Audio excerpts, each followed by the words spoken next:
Hello, everybody, and welcome to the Spoiler Warning Podcast. This is review number 592 with our review of Emma. I'm Christopher Schnese. And I'm Stephen Miller. And if you're joining us for the first time, the Spoiler Warning Podcast is a weekly film review program.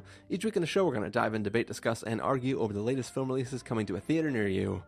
As we've said in the last couple episodes, we have a bunch of things that are going to be coming down to the pipe. Stephen and I are doing some traveling, but we're going to sprinkle these episodes out for you. We had a review of The Invisible Man, a review of Onward, this review of Emma, and then we will soon have a review of The Way Back, so look forward to that. But yeah, we were here to talk about Emma, which is the latest film that is an adaptation of a Jane Austen novel. So my question for you, Stephen, to start this episode off is, what is your experience with Jane Austen novels and or adaptations therein? I have fairly little, actually. My mom, when I was growing up, would love to watch this BBC miniseries version of Pride and Prejudice, but from my memory is like 12 hours long.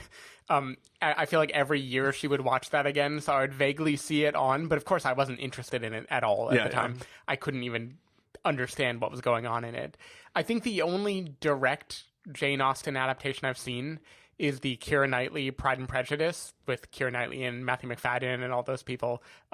And even that I only watched maybe 6 months ago because Joanna told me to watch it with her. It wasn't a thing I had really done before. Yeah. And then I watched the abysmal Austen Land, which nobody should watch. That is a terrible movie that I watched on a plane years ago about a girl who is in love with Jane Austen who wins a prize to go to a place where you get to live Jane Austen's life, quote, and it's just it's a terrible rom-com.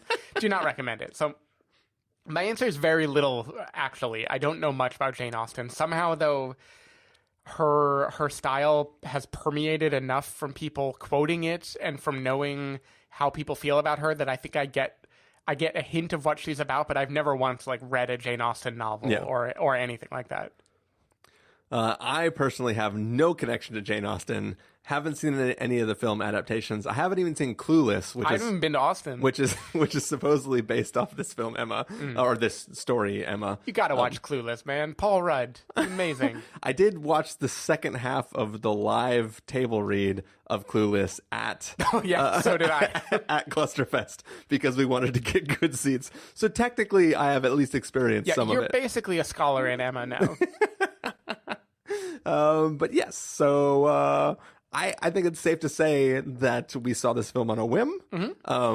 I did think the trailer seemed whimsical and fun and sort of quirky in a way that I thought, like, hey, I don't know much about this Jane Austen person, but I could probably get down with this silly sort of I like things like The Favorite. Oh yeah, sure. I like different stories that are period pieces that are whimsical and fun and whimsical fun. and fun. Yep. So I was. Are we just gonna tip our hand here at the beginning of the episode, or are we gonna go on with this charade where I say how I feel and you say how you feel, and then we surprise each other? Yeah. So if we can pull back the curtain and show everybody how the sausage was made, I scheduled my film directly following work. Stephen was going to potentially go to that same screening, but ended up having to switch to a later screening. When the film ended, I checked the time. Stephen's screening had not yet started, and I texted him and said, I don't want to review this movie. You should not see it. And he responded, I'm seeing it either way. He saw it, and then he said, we're definitely reviewing this movie. And here you go. I'm sorry. Yeah, we're gearing up for a good old-fashioned spoiler warning disagreement. It doesn't happen often enough. I feel like it's got to happen every once in a while. Steven made me see this movie, or he made me review this movie. I was going to spare you. Yeah. I will do my best to speak intelligently about the things that I didn't like about this story. But if you do not like films in which I complain about stuff, you might as well skip this episode. So I think I've been trying to figure out what defines the movie you dislike that you don't want to review versus the movie you dislike that you want to review. And I think it has to do with, does it feel like you're punching up or down? Like, do you feel like you get what they're going for and they need to be knocked off their high horse versus did you watch it and just feel, oh, this is not for me at all? And I think it's when it is the not for you, then you don't like it because you know people around you enjoyed it, and that makes it feel weird. Every single person in my screening loved this movie. Mm-hmm. They were laughing at things that I did not know were jokes. because I haven't read 1,000 books. Does that include the person directly next to you? That includes the people on both sides of me. Yeah. Only one of them was part of my party. So my girlfriend Jamie is an English teacher and has read a lot of Jane Austen and enjoyed the film. I have read no Jane Austen, did not know what I was getting into, and did not at all enjoy this film. Well, I think we know the solution is Chris has to become an English teacher. Apparently. If only I could read. One step at a time. But yeah, now that we've revealed this little wizard behind the curtain here, should we travel down the yellow brick road and yeah, let's keep going with this metaphor. It's working great. All right, we're going to take a listen to the trailer for Emma, which, if I'm remembering correctly, is mostly music and 2 lines of dialogue. Mm-hmm. Then we will come back and give you a review. Dearly beloved friends, we gather here in this time of man's great innocence. Innocence? Innocence? No?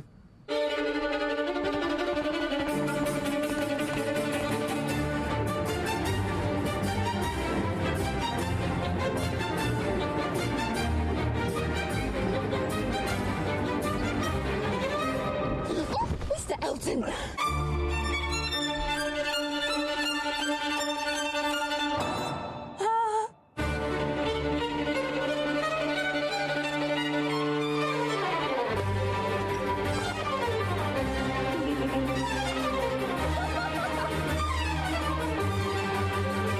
Emma.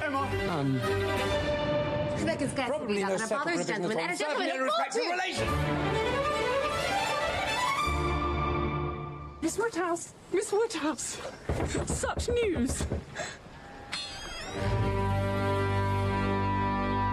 All right, so that was the trailer for Emma.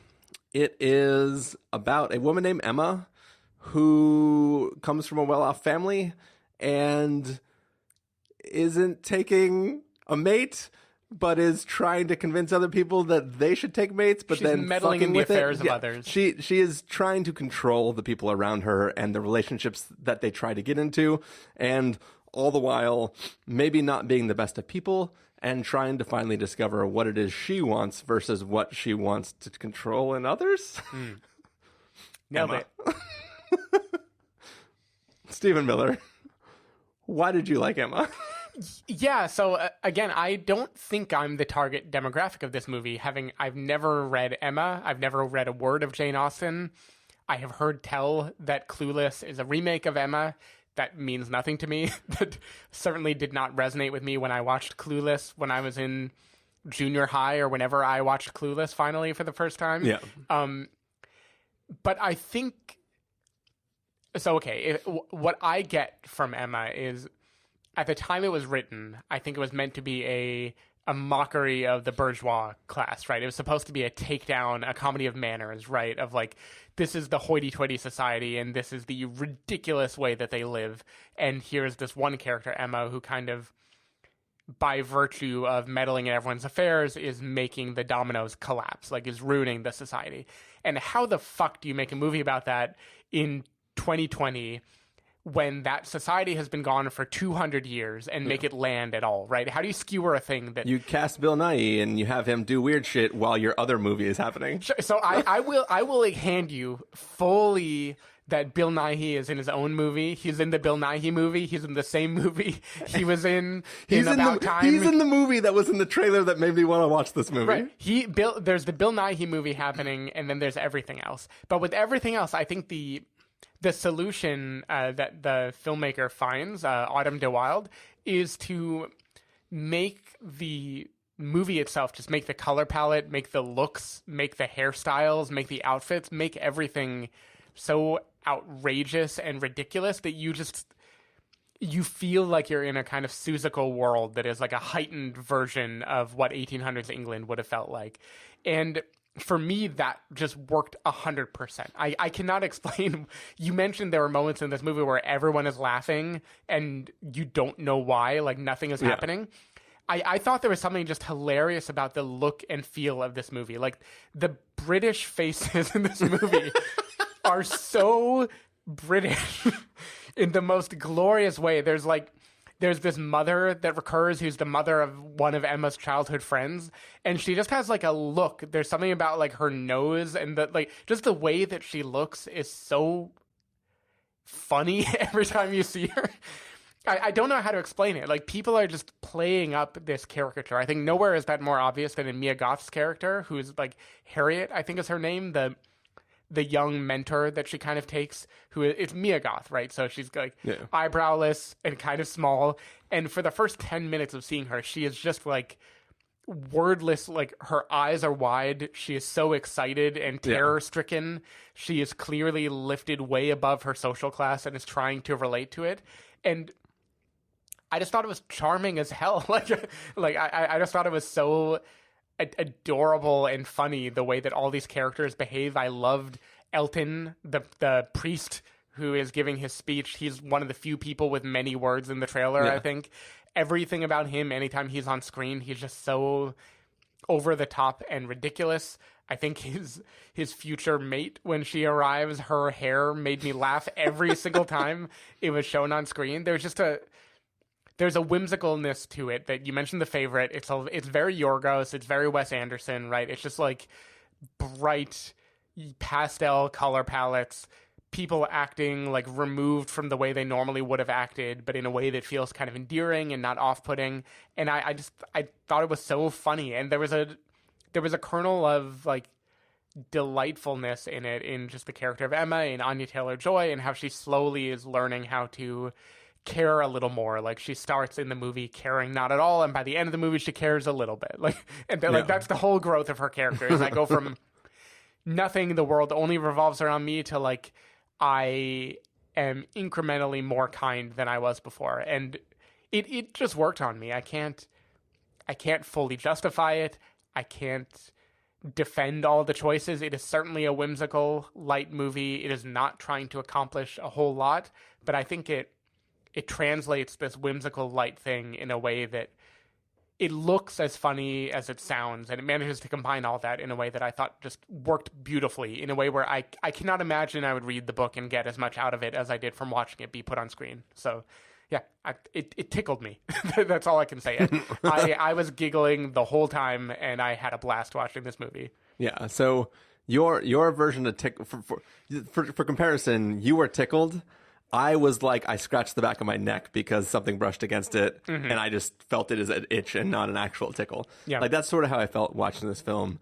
There was definitely a partway through where Jamie turned to me and she was like, "You hate this, don't you?" And I just went, lips are sealed. This is fine.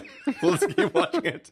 For me, as I said, my audience, it was like, the first showing that people who work could go to, right? It was the first, it was like what would be the matinee, but it's after 6 or whatever, right? Right. And my audience ate this movie up. Like, there's, I think I don't remember if I texted you this example, but there's a line where a character goes, "I don't know whether I should take the light or the dark one. I mean, the light one will show stains, but the dark one's so pretty." Or no, the dark one won't show stains, but the light one's so pretty. And like, everybody was like, "Ha!" But I remember that moment, and it was so funny.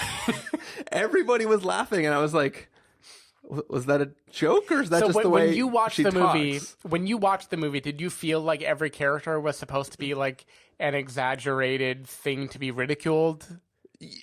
So those are two different statements. They are all exaggerated. I don't know to what level I'm supposed to ridicule them, because everyone is looked down upon by Emma. Emma thinks she's better than everyone else. So I am not exaggeratedly looking down upon the other characters, because the character whose eyes I'm seeing the story with, who we're not supposed to side with, is being a jerk to everyone. So there is goofiness amongst all the characters. And that, like, I chuckled when Emma finishes playing her little piano piece, and then the other woman sits down and just like bangs out this freaking amazing piece. And then it's like, yeah, it's funny because you think you're all grand because you can play that like... was very the favorite, like a crazy dance happening, right? It was some heightened thingy. Like there are moments in this film that work that sort of make me chuckle, or a character's first appearance. Like the one joke I laughed about involves a painting. Oh, yeah. And a character saying what the painter brought out in the subject matter. And that made me like that. I was like, oh, this, like, now we're getting somewhere. Yep. But those moments are so few and far between. Like if I was not watching this movie with somebody and Bill Nighy was not in the film, I definitely would have contemplated leaving. It's not even, this isn't like I can say this film is bad because X. It just, none of it worked for me, and I didn't enjoy watching it. Like, so I would say famously, but we didn't actually do a review of it, but I was not as big a fan as everyone else was of Little Women. But I enjoyed watching that film. It's not the spectacular work that everyone else says it is. Like, there's a lot of stuff in it that I do praise. We hinted at, we hinted at, we had a little bit of dialogue about it during our end of year recap because it was on your list. There are lots of things that I can praise about that film and lots of things that I enjoyed, and I can have a constructive conversation about that film because there was a lot there to work with. I think this film is extremely one note, and that note was kind of dissonant to me. Yeah. So it wasn't a, like... How can one note be dissonant, Chris? Thanks, Steven. It was one chord.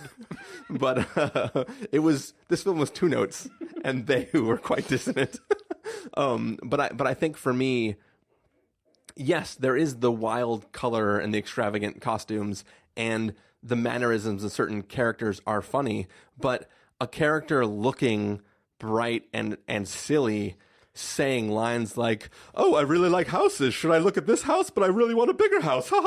And like, that is not a biting commentary on the rich. That is this goofy woman saying she likes houses in a way that I don't understand. Okay. And if I can put all my cards on the table, if you go back and listen to every review we've ever done, I generally don't refer to characters by name. When I am very familiar with the actress or actor, I will refer to them by the person playing the character's role. And in certain films, I will go by the names only when the names are said a lot in the film or characters refer to them a lot. I don't do well with names. For half of this film, you're getting names with no faces to connect them to.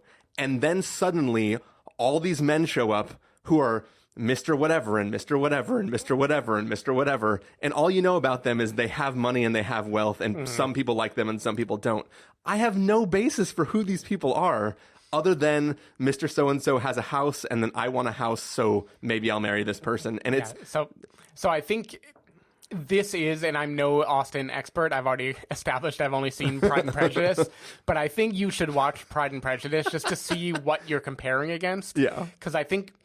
I think the modern retelling of Pride and Prejudice with Keira Knightley, I think Keira's going to drive you through it. Like, I think just the charming nature of the cast is going to get you there.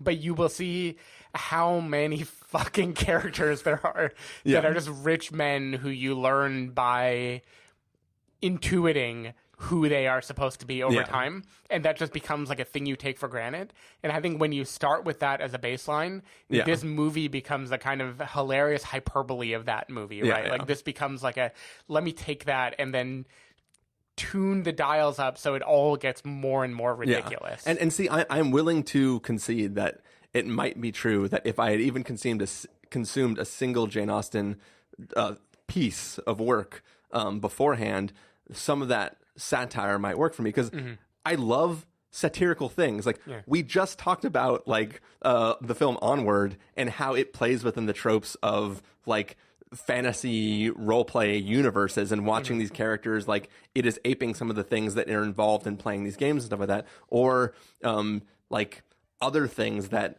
are making fun of or playing within a genre or playing within a trope of a certain type of thing. I enjoy those things because of the satire that is within them. Like, some people really don't like the humor in films like Hot Fuzz, but not only do I like that humor, but on top of that, it's so perfectly playing in the genre of action film that like it becomes an even super amazing film to me because of everything that it's playing with. And if I would have had a knowledge of that stuff, then I could have watched this and been like, oh, that's clever that this character is doing that, because that's just like character whatever from this story. But I think without that knowledge, like the trailer didn't hook me, but the trailer piqued my interest because I giggled a few times when I saw the trailer. It looks more like a satire than it plays, I think. Yeah. And it is an 1800s comedy, not a comedy about the 1800s. Right. This isn't Million Ways to Die in the West. yeah. So it's a little bit of a difficult thing to me. Also, stuff that was written in the 1800s, I may be, blanket sort of bucketing everything here, but I feel like they didn't have a concept of world building because it was the 1800s. That was the world. There was no I need to convince people who are reading this in 2020 to understand right. the time you're period. thrust into it. Yeah, you're just like, here we are, and this is the thing, and this is what you get it. And I think that that's not necessarily a fault of the film.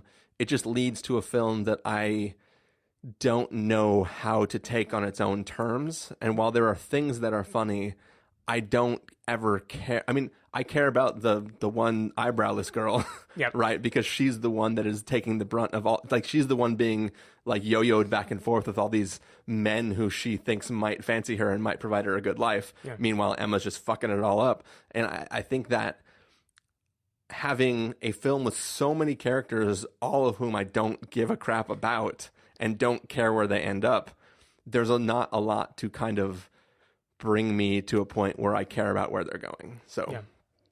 I'll give you that, but there is one scene involving a dance in this movie with Mia Goth in particular, and the man George, who is clearly set up from the beginning to be the underdog romantic lead of the movie, right? And I think that scene plays out in like a really nice, genuine way that I was truly charmed by watching it. Like, I think there are moments in this movie that pause and just do the charming thing and nothing else. But so I also was charmed in that moment as well. You're talking about when he asked her to dance, right? Yeah. So that was charming to me. But also in the back of my head, I was like, your entire role thus far has been to be kind of a dick and put Emma in her place. Who is this guy that is asking this girl to dance? Is it part of your play to try to make Emma jealous, or is this you being a genuinely good man? I think he is a little bit of a dick, but he sees Emma as being immature.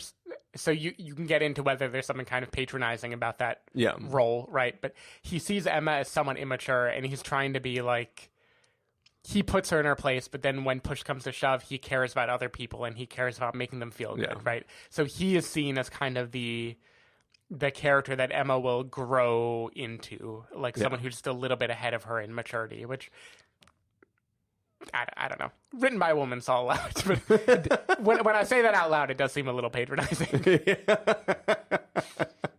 I did want to say, though, because you talked about the problem of books that are written in the 1800s about the 1800s and how, because that simply was the time, there was no world building needed, nothing to thrust you into it. I think that's kind of why I find what Greta did with Little Women so smart, because she found a way to take this classic text that, like Emma, has endings that go exactly where the classic text would have them end, right? Like, whatever else you might say, they don't really color outside the lines that much, but she managed to bring a modern perspective to it and kind of bring the audience into, this is what it means, this is the expectation, this is what I'm doing, this is why I'm being a little bit like I'm challenging things even while I color in the lines. And I think Emma doesn't do that. Emma is much more like, I'm going to show you with tone and style, with the particular look a person gives and the ridiculous 18th curl in the hair or whatever. I'm going to hint at why this is ridiculous, but I'm not going to bring you into it in the script the same way. So I think Emma's much more about style than it is about the substance, which Little Women managed to bring to the table. Yeah, and I think another thing that the Little Women can do, and Little Women was written 50 years after Emma was written, but that the trajectories of the main characters are kind of similar, but in Little Women, she has three sisters who are foils for her in some sense, right? It's about the dynamics between these three sisters who are both pro each other and at times antagonistic Chris, you gotta watch towards each Pride and other. Does that have three sisters as well? I don't know. I'm not counting right now, but I think so. Okay. But yeah, so it's just like by nature of the story that's telling, plus it has like the bouncing around between time and allowing each of the sisters to take hold and have a primary thing told in that story. That story is inherently more interesting than an abstract tale about women of this time and the roles for which they play. Chris, there are 5 sisters in Pride and Prejudice. Oh my God, that's even more than Little Women. Twins? Yeah. His Pride and Prejudice's original title was Lots of Women. Yep. But yeah, so basically, I think that it honestly feels like watching an entire inside joke film, and I was not inside of the joke, so that inherently put me on the outside of the joke, which left me sitting in my chair wondering when the film was going to end. Yep. Fair enough. Fair enough. So should we get to verdicts? We should. We successfully reviewed Emma. All right, Stephen Miller, if you were going to give this a must-see, a recommend with the caveat, wait for rental, pass with the caveat, or a must-avoid, what would you give it? Now, despite everything I put you through, I can't in good conscience give this a full must-see. I agree with you that it is one note. I loved the note it did. I think it does it very, very well. But there is a limit to how long that note lasts, and I think it outlasts his welcome just a little bit in this movie. So I'm giving this a very positive recommend with a caveat. I think I loved what this movie did. The word delightful was the only word I wrote down when I left this movie. I just thought it was a delightful movie. It was charming. I had a big smile on my face. I loved the visual world building that the director did. Not the verbal world building. They don't tell you anything, but the way they just put you in this place and commit 100% to the visual aesthetic. I loved that.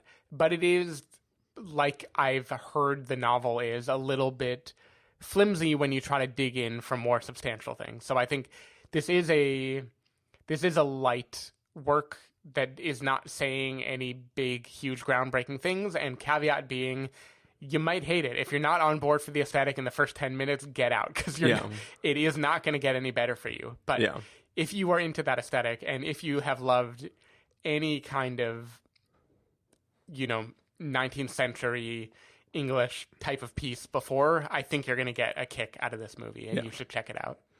Yeah, for me, I think this film feels a little bit like if you existed in a world that James Bond didn't exist in, and then you watched Austin Powers. You're like, this is a very interesting brand of comedy. What is that little man doing? Honestly, I'd probably still enjoy the Austin Powers movie a little. And I say that full well knowing that Austin Powers came out when I was in high school, and I haven't watched it since. So take that with a grain of salt.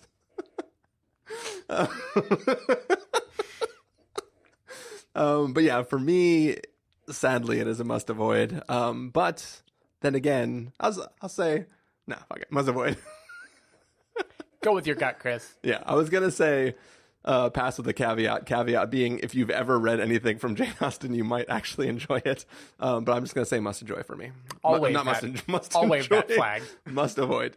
I do want to say, too, Anya Taylor-Joy, I loved Thoroughbreds. I loved her in this movie, too. I think she's just a good presence. She is great in this film. Yeah, I didn't love The Witch, but I loved her in it, too. I think she's just a very kind of singular actress, and she has a distinct look and feel, and she veers into that in a way that I think is great. So I feel like next few years, excited to see what happens with her. Yeah, I mean, I totally support all of that. I mean, all of the performances in this film, I mean, save for the one guy who does nothing but look strangely at the eyebrowless girl when they're walking on the path and he's working in the field, and then at the end gets a letter. He's barely in the movie. I know, but he's he's essentially a main character for where people end up. Hoity-toity, he is in high class, so he doesn't get to be a part of it. I mean, that's the thing is I don't understand. I mean, does he not own the field that he's working in? I mean, he's wearing nice clothes. I think he's medium class, actually. Yeah, I think he's not. So he is the guy that Emma Watson marries in Little Women. Yeah. That is that level, right? Yeah, basically. Yeah. You can keep the fabric. All right, so that is going to do it for our review of Emma. Stephen Miller, if people want to find you throughout the week, where is it that they may do that? People can go to twitter.com/sdavidmiller or sdavidmiller.com. People can find me at ChristopherInRealLife.com or twitter.com/ChristopherIRL. You can find the podcast over at thespoilerwarning.com, where you can get a bunch of the back episodes of the show. If you want to subscribe to the show, you can do so on Overcast, Stitcher, Apple Podcasts, or wherever podcasts are found. If you want to know when the episodes go live, you can follow us at twitter.com/spoilerwarning, Facebook.com/thespoilerwarning, or Instagram.com/thespoilerwarning. If you want to get a hold of us directly, you can send an email to fans@thespoilerwarning.com, or you can use the contact form on our site. Music for this episode will come from the soundtrack to Emma, so hopefully you are enjoying that. And that is review 3 for this week. We're going to take off and record a review of The Way Back. And we will see you later. Bye. Bye.